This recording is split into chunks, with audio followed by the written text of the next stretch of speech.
నమస్తే, welcome to Anantha TV. నేను దీప్తి మధుసూదన్ రెడ్డి.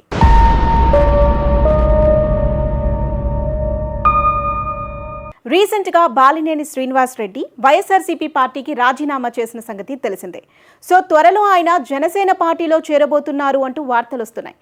ఒక ముహూర్తం కూడా ఫిక్స్ చేశారు అనే మాట కూడా వినిపిస్తుంది. ఆయనతో పాటు మరో 4 వైసీపీ లీడర్లు కూడా పార్టీ మారబోతున్నారట. అయితే ఆ 4 ఒకరి గురించి ఇప్పుడు నేను మీకు చెప్పబోతున్నాను. సో మరి ఆయన ఎవరు అనేది మీకు డైరెక్ట్గా చూపించే ప్రయత్నం చేస్తాను. సో ఎస్, జగ్గయ్యపేట మాజీ ఎమ్మెల్యే సామినేని ఉదయభాను. సో త్వరలో ఆయన పార్టీ మారబోతున్నారు అనేది వినిపిస్తోంది. సో ఈయన రీసెంట్గా బాలినేని శ్రీనివాస్ రెడ్డిని కూడా కలిశారు. ఆయనతో పాటు జనసేన పార్టీ అధ్యక్షుడైనటువంటి పవన్ కళ్యాణ్ సోదరుడు నాగబాబుని కూడా వీళ్ళు రీసెంట్గా కలిశారు. సో త్వరలో వాళ్ళు ఒక ముహూర్తం ఫిక్స్ చేసుకొని ఆ డేట్ కూడా నేను రివీల్ చేస్తున్నాను. ఈ నెల 22 అనే మాట వినిపిస్తుంది. సో ఈ 22వ తేదీన వీళ్ళు వెళ్ళి పార్టీలో చేరబోతున్నారు అనేది వినిపిస్తుంది అనమాట. సో ప్రస్తుతానికి ఈయన జగ్గయ్యపేటకి వైఎస్ఆర్సీపీ పార్టీ తరఫున ఇన్ఛార్జ్గా ఉన్నారు. రీసెంట్ ఎలక్షన్స్లో శ్రీరామ్ తాతయ్య పైన ఆయన ఓడిపోవడం జరిగింది. మరి సో ఈయన పార్టీ మారిపోతారు, ఫైన్, వైఎస్ఆర్సీపీ నుంచి జనసేనకి వెళ్ళిపోతారు. మరి ఇప్పుడు వైఎస్ఆర్సీపీ పార్టీకి అక్కడ దిక్కెవరు? వైఎస్ఆర్సీపీ పార్టీ ఇన్ఛార్జ్ ఎవరు ఉండబోతున్నారు? ఇప్పుడు ఇదే ప్రశ్న లేవనెత్తుతుంది. సో రీసెంట్గా చాలామంది వైఎస్ఆర్సీపీ పార్టీ నుంచి పార్టీలు మారిన సందర్భంలో అక్కడ ఆ ప్రాంతాల్లో కొత్త ఇన్ఛార్జ్లని కేటాయిస్తూ వస్తున్నారు. సో మరి ఈయన స్థానంలో ఎవరికి ఆ ఇన్ఛార్జ్ పదవి దక్కబోతుంది అనేది మనం ఒక్కసారి చూసినట్లయితే, సో ఇక్కడ మీరు ఇంకో ఫోటో చూడొచ్చు. ఉదయభాను మెగాస్టార్ చిరంజీవిని కలిసినటువంటి సందర్భం ఇది. సో ఆయనకు ఆల్రెడీ మెగా ఫ్యామిలీ తోటి ఒక అనుబంధం ఉంది. ఈ క్రమంలోనే ఆయన జనసేన పార్టీలోకి చేరబోతున్నారనే వార్త కూడా వినిపిస్తుంది.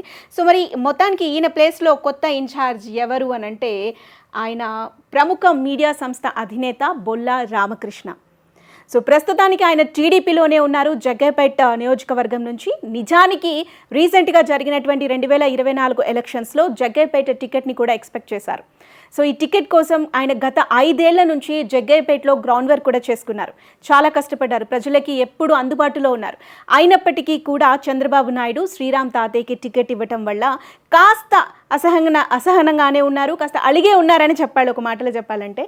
సో ప్రస్తుతానికి ఆయన టీడీపీలో ఉన్నప్పటికీ కూడా ఈయనని బుజ్జగించే ప్రయత్నం చేస్తుంది వైసీపీ.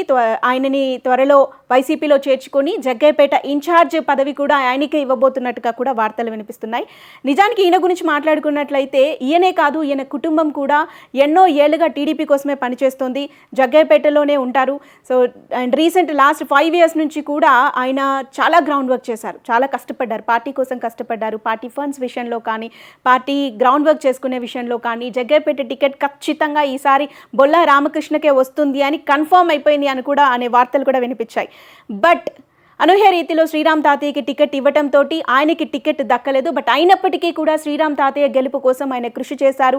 ఆయన మీడియా సంస్థ ద్వారా కూడా శ్రీరామ్ తాతయ్య గెలుపుకి ఆయన కృషి చేశారు. బట్ ఆయనని మాత్రం పట్టించుకోలేదు. అండ్ రీసెంట్గా ఒక నామినేటెడ్ లిస్ట్ కూడా వినిపిస్తుంది, దాంట్లో కూడా ఆయన పేరు లేదు. పోనీ ఎమ్మెల్సీ ఇస్తారా అంటే అది లేదు. సో ఇలా మొత్తానికి చంద్రబాబు నాయుడు ఆయన్ని పట్టించుకొని నేపథ్యంలో వైసీపీ దాన్ని క్యాష్ చేసుకోవాలని చూస్తుంది. అందుకే బొల్లా రామకృష్ణకి గాలం వేసే పనిలో ఉంది వైసీపీ. త్వరలో ఆయన్ని కలవబోతున్నట్టుగా కూడా వినిపిస్తుంది. సో నెక్స్ట్ జగ్గయ్యపేట వైసీపీ ఇన్ఛార్జ్గా బొల్లా రామకృష్ణని నియమించే అవకాశం ఉన్నట్టుగా కూడా కనిపిస్తుంది. సో మరి ఈయన వైసీపీకి వెళతారా అంటే, ప్రస్తుతం ఉన్న పరిస్థితుల్లో వెళతారా లేదా అనేది అయితే ఒక ప్రశ్న అయితే లేవనెత్తుతుంది. సో మరి ప్రస్తుతానికి ఎమ్మెల్యే అయినటువంటి ఉదయభాను పార్టీ మారుతున్నారు కాబట్టి మరి వైసీపీ రామకృష్ణకైతే గాలం వేస్తుంది. ఆ గాలంలో రామకృష్ణ చిక్కుతారా లేదా పార్టీని వీడకుండా అలాగే ఉంటారా, ఏం జరగబోతుంది అనేది చూడాలి. మీరేమనుకుంటున్నారు? బొల్లా రామకృష్ణ పార్టీ మారుతారా? ఒకవేళ పార్టీ మారితే టీడీపీ పరిస్థితి ఏంటి? మీ ఒపీనియన్ కూడా కామెంట్ చేయండి.